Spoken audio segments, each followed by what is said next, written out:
कृष्णवाणी। दोस्तों, भागवत में स्पष्ट रूप से लिखा है, जब कलयुग का अंत होगा वो दृश्य बड़ा भयानक होगा। मनुष्य की सोच समझ विचारों से बिल्कुल विपरीत परे होगा। भागवत में लिखा है, कलयुग की जो आयु है वो 4,32,000 साल है, जिसमें से 5,000 वर्ष बीत चुके हैं। आप थोड़ा विचार करिए, अभी तो सिर्फ शुरुआत हुई है और शुरुआत में ही इस समाज में हम देखते हैं जहां युवा और युवतियों के बीच की पवित्र मर्यादाओं का नाश हो रहा है। इस समाज में जहां 3 साल की बच्ची भी सुरक्षित नहीं है, जमीन के एक टुकड़े के लिए भाई भाई को कोर्ट कचहरी में घसीट रहा है।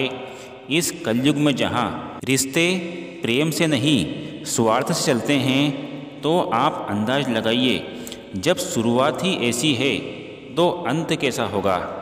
आगाज ये है तो अंजाम क्या होगा। भागवत में स्पष्ट रूप से लिखा है, त्रेता में एक रावण था और द्वापर में एक कंस था।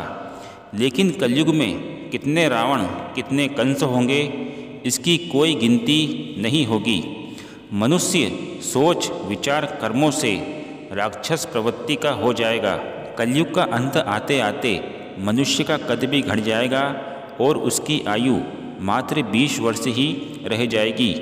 इन 20 वर्षों में ही उसे जन्म भी लेना है, शादी भी करना है, बच्चे नाती पोते दादा दादी नाना नानी जो भी बनना है इन 20 वर्षों में ही बनना होगा। इस घोर कलयुग में पाप हैवानियत बिल्कुल चरम सीमा पर होंगे। कोई सोच भी नहीं सकता इतने अत्याचार पाप अधर्म होगा। और इस घोर कलयुग में 3 चीज़ें पूरी तरह से नष्ट हो जाएंगी। पहली, पूजा पाठ दान धर्म कोई नहीं करेगा। दूसरी, रिश्तों में पवित्र मर्यादाओं का नाश हो जाएगा। मानो जानवर और इंसान में कोई फर्क नहीं रहेगा। तीसरी, इंसान में दया नाम की कोई चीज़ नहीं होगी।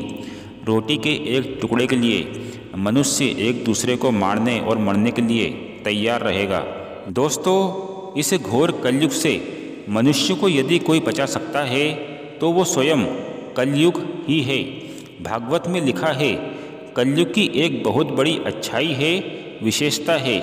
यदि आप जानना चाहते हो कलयुग की सबसे बड़ी अच्छाई क्या है, तो ये जानकारी आपको इस वीडियो के दूसरे भाग में मिलेगी।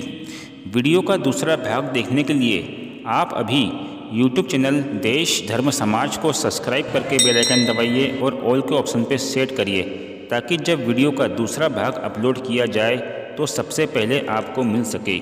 वीडियो का दूसरा भाग 2024 14 जनवरी रात 9 बजे अपलोड किया जाएगा। धन्यवाद। जय श्री कृष्ण।